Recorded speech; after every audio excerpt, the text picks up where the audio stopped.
बहु व्यक्ति प्रेम में असफल होउछंती किपरि सफल पाई परिबे यदि आपण प्रेम को हरई देछंती किपरि पुनर्बार आपण तो प्रेम को आपण फेरी पाई परिबे। कामाख्या तंत्र शास्त्र रे एक महा उपाय रही अछि।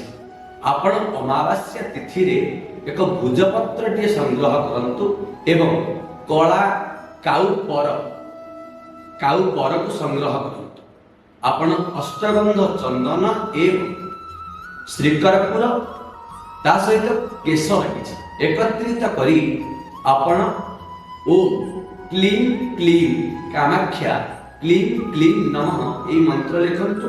तले आपणक ना एवं आपणक पात्रनक ना लिखि सारिबा परे ताकु 3-4 करि दियंतु। करि सारिबा परे आपण महुशिशी भितरे पुराई आपणक घरर ईशान्य कोण रे रखि दियंतु। देखिबे बहुत शीघ्र से व्यक्ति आपणक पाखकु फेरी आसी थाए। नमस्कार, जय मां कामाख्या।